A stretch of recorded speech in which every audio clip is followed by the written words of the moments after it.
ఒక తండ్రి ఉంటాడు, అతనికి ఇద్దరు కుమారులు ఉంటారు. ఆ ఇద్దరు కుమారులు అతని తండ్రి చాలా ధనవంతుడు.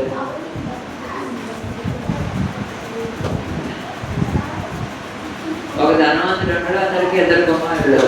ఆ ధనవంతుడు తన చిన్న కుమారుడు ఉంటాడా, తన చిన్న కుమారుడికి కొంచెం పెద్ద అవుతాడు, దానికి ఆస్తి తనకు రాసిచ్చేయమంటాడు తన చిన్న కుమారుడు.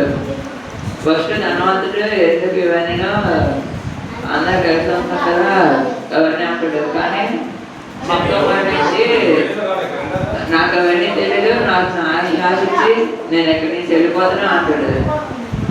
అలాగే అని తన ఆస్తి మాత్రం అదే చిన్న కుమారుడికి ఇవ్వాల్సిన ఆస్తి అంతా ఇచ్చేస్తుంది. ఆ డబ్బు అంతా పట్టుకొని ఆ చిన్న కుమారుడు విదేశాలకు వెళ్ళిపోతుంది. ఆ దేశాన్ని వచ్చి ఇంకో దేశానికి వెళ్ళిపోతుంది. మూడు డబ్బు ఉంది కదా, అక్కడున్న చాలా మంది ఫ్రెండ్స్ అవుతారు. ఆ డబ్బు చూసి ఫ్రెండ్స్ అవుతాడికి ఆ డబ్బు అంతా అయిపోతుంది. మొత్తం ఖర్చు పెట్టదు ఆస్తి అంతా. అందరినీ నమ్మి అప్పులు ఎత్తాడు కట్టవన్నీ చేస్తాడు. అందరిని మోసం చేసేస్తారు. లాస్ట్కి ఏదవుతుంది, ఇతను వెళ్ళిన దేశంలో కరువు వస్తుంది. కరువు రావడానికి అతను ఏమించి పందులు ఉంటాయి, ఆ పందులు వేస్తారు కదా, పందుల మాంసం కోసం అందులో జాయిన్ అవ్వాల్సి వస్తుంది. ఎంతో ధనవంతుడైన కుమారుడు పందుల్ని మేపుకునే పని జాయిన్ అయ్యాడు. ఇప్పుడు అక్కడున్న అతనుకున్న ఆకలికి ఆ దేశంలోని కరువుకి పందులు కట్టరు చూసారా, ఏదైనా పందులకి ఫుడ్, ఆ ఫుడ్ తినాల్సి వచ్చింది లాస్ట్కి.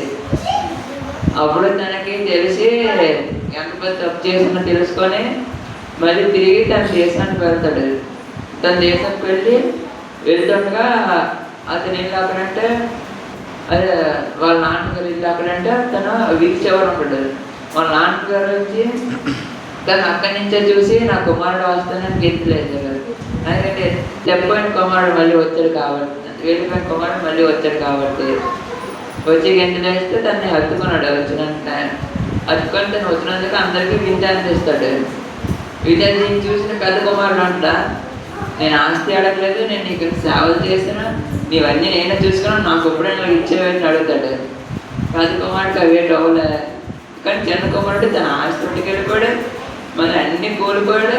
అన్ని కోల్పోయి మళ్ళీ వచ్చినా సరే తన పేరును విందు చేసి బంగారు ఉంగరాలు ఇచ్చాడు. ఇచ్చేవాడికి ఇంకా పెద్ద కుమారుడికి నేను అడగలేదు అంటున్నాను కదా, వ్యక్తి ఇంకా ఏడవుతుంది అంతే.